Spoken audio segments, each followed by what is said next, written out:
Happy Wednesday, guys.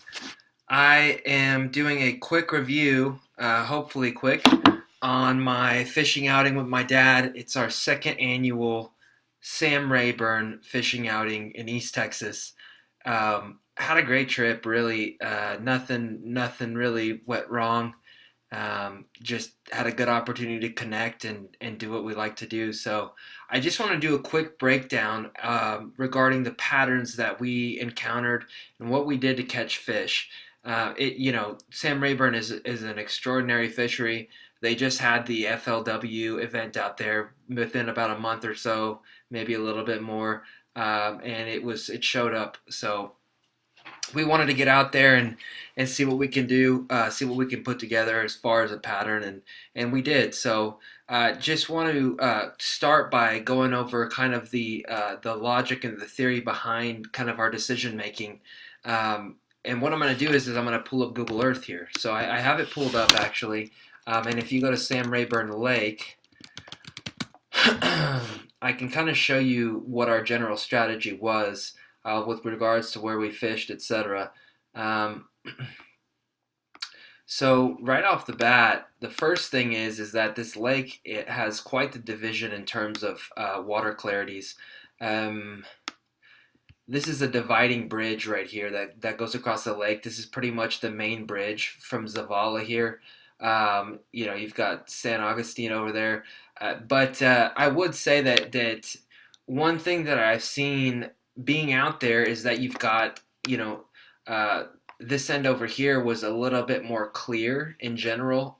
Even though this Google image shows it being slightly stained, it was noteworthy, and they actually pointed it out during the event that a lot of the stained water was up on this end. So that being said, it makes sense. I mean, it's the when you look at how the lake's set up, I would consider, I guess, this the lower end of the lake. But left of this bridge was stained. You had one of the competitors fishing up this way, left of this bridge during the event, but the majority of folks were in this area here, really these two pockets here. But when we went out there, we planned our trip with the intention of hitting it during the spawn, and so we picked it was in proximity to the full moon, and of course we've had some warming trends, so we figured that they should be on bed. However, we've really had some warm months here in South Texas, and East Texas, kind of would follow suit. But we've had the warming trends, and we've probably had two great opportunities to spawn for these fish over the last couple months. So, really considering the moon phase and the water temperature, et cetera, et cetera.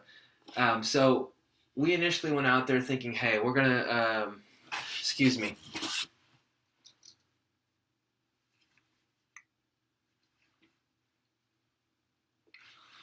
Okay, there's someone out front of my house. We thought, hey, we're gonna hit the spawn. We're gonna fish shallow. I know from previous experience that these fish prefer to spawn on the tree roots. It gives them a harder bottom for their bed, and not only that, but the width of the tree, of the base of the tree, provides a windbreak and protection for their bed. So it was all about the tree roots. We started out and we wanted to find out what that key depth was within the tree roots, because you could fish it at 2 foot or you could fish it at 7 feet. How proximal to the channel everything was, how things were situated, and whatnot. So what we learned from the experience is the first day we went out there, it was a 4-day outing.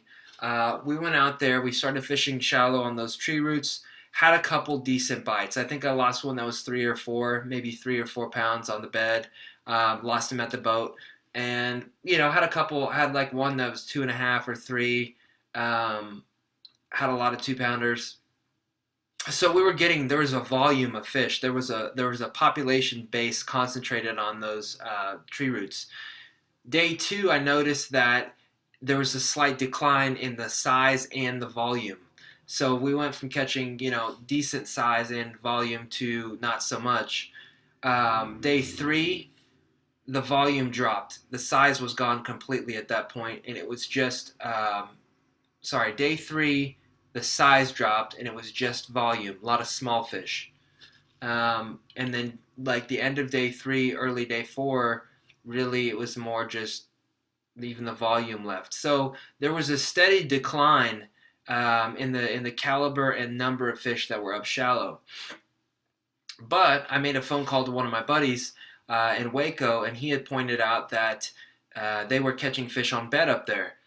And I'm realizing that I look at the strong indicator that I reference whenever I'm fishing, pre-fishing or just going out fun fishing, is I look at the proximity to the full moon and I look at the water temperature. I thought that it was set up right for spawn, but they just weren't doing it.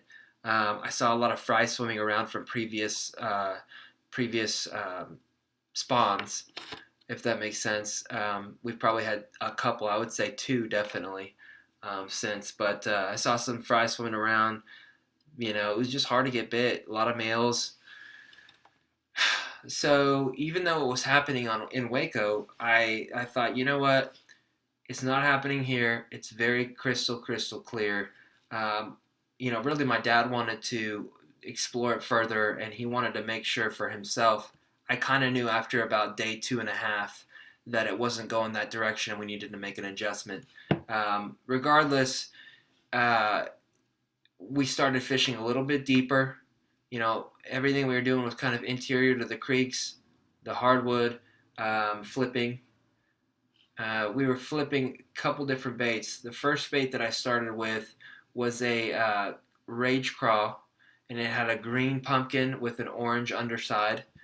The reason I selected that bait was because the action on the rage craw on the way down doesn't necessarily just mimic a craw, but the appendages on there really mimic nicely like a sunfish, like the way its tail does. It's just really, its fins. It's got a lot of movement, and I thought that orange color kind of picks up on that bluegill pattern. The bluegill is one of the primary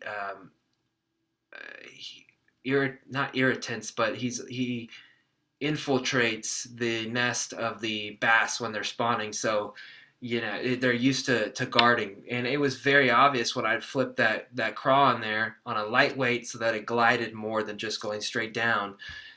They were just moving it as far as they could away from the nest. And I knew, we were fishing what we were looking at pattern-wise was beds.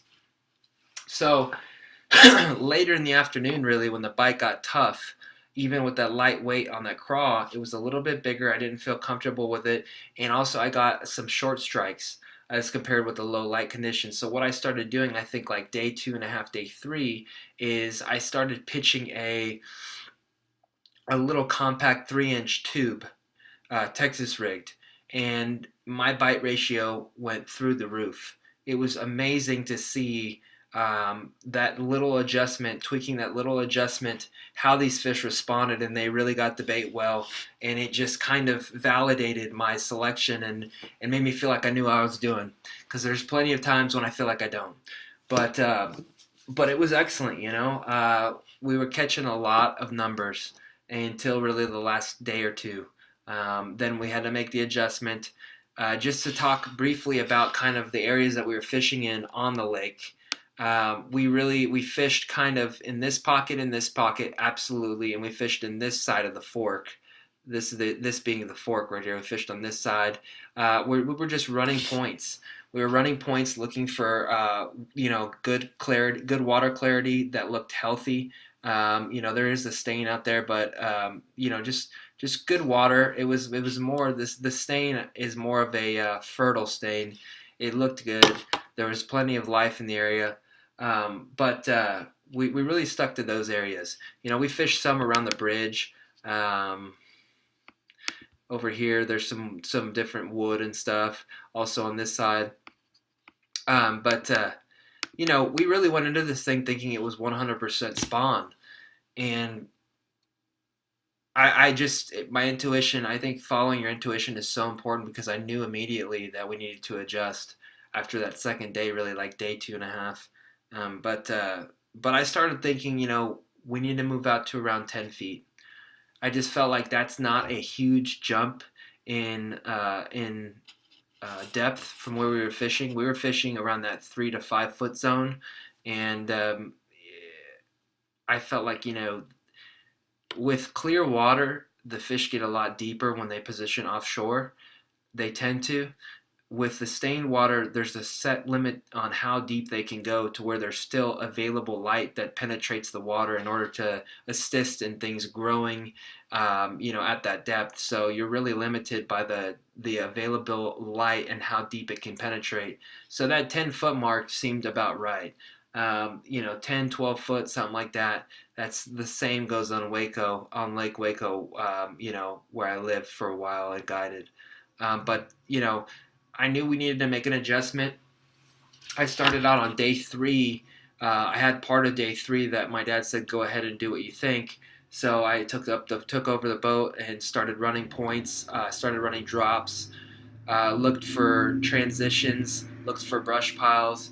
And I was looking at a couple different depths and throwing some few different baits. I was throwing like a matte finish white with green accent fluke, thinking it would be more of a shad type bite. I threw that for a while. I got a couple bites, nothing committal. Didn't really get anything in the boat on that. But then I switched to like a plum colored power worm, a short power worm, and that seemed to be the ticket. But we caught quite a few fish on the offshore stuff. Nothing huge, and I was still looking for the size. But what I'm realizing is there's certain habitat requirements, and it's although you may be in 10 foot, the gradation of the slope, how the land is sloped, and the available cover, what the access is to the channel, all these things play a serious role. The composition of the bottom. So we were looking for that big fish spot, and I was assuming that it was a post-spawn type deal. So we got to the last day. We had been running points. We've been fishing shallow. We've been done the whole full run the full gamut of options this situation, and eventually we got to our last spot. I kept wanting to fish. I would have stayed out there all day, but my dad wanted to pack up and have plenty of time to get back home to San Antonio. So, I went to one more spot and I said, wouldn't it be something if we just caught a giant here, like a 10, and made a few casts, caught a couple fish. I actually rode around on the boat, marked two different points within about 10, 20 yards of each other, dropped two separate markers, and had two different points of interest that I could reference. And I like to create, have more than one marker sometimes so that I can create a map of the area and fish more of a region than just one spot that's, very small where I might see one or two fish. So I marked all the activity in the area. I did a figure eight around those buoys, throwing the marker buoys, throwing my bait out there, Carolina rig, dragging, kind of learning the bottom.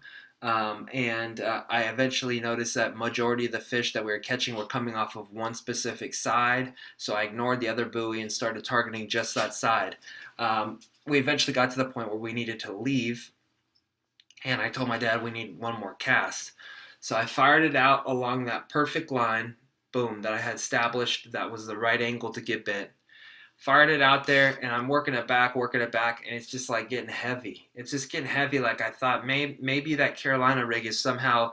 I had about a 4-foot leader. Maybe it's draped over the tree somehow, and it's just not really coming out well. So I'm pulling it, and I eventually start reeling and really kind of pulling like I'm stuck in grass, and ends up being that it was like a 6-pound fish. So it was really awesome. I didn't even know I had a fish on.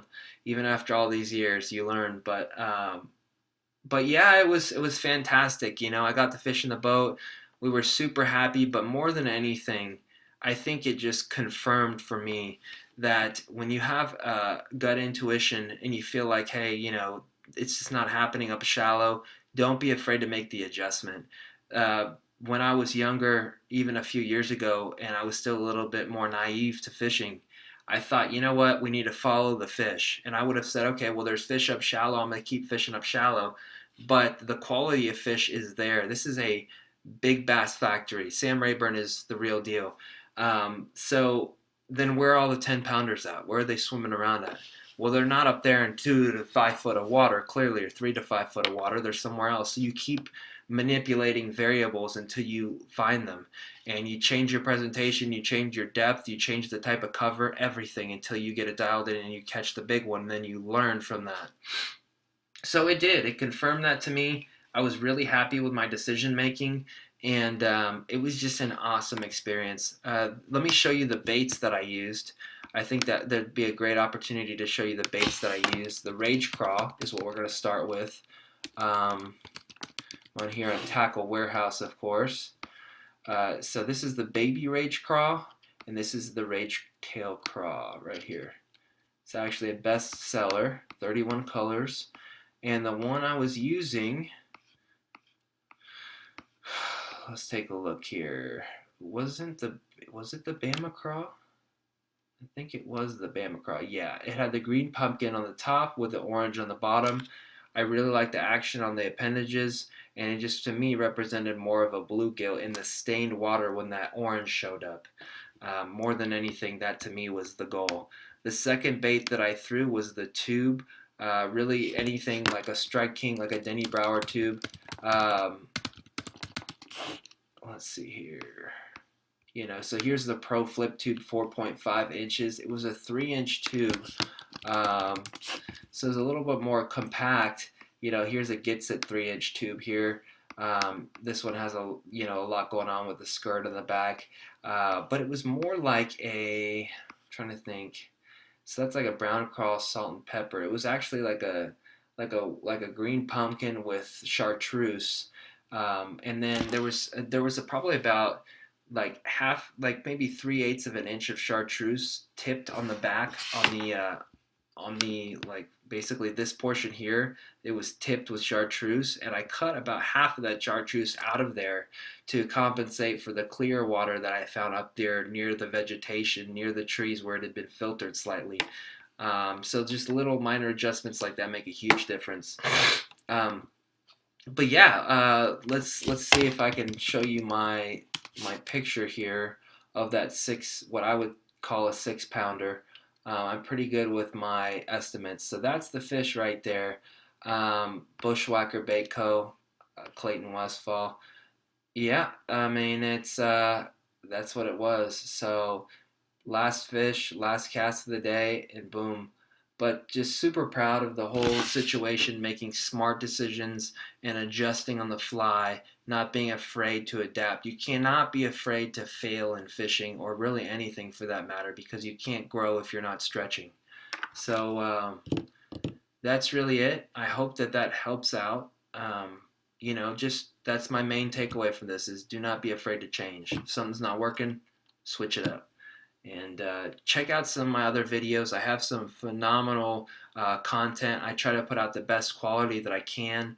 I've got a lot out there about bait selection, water depth, temperature,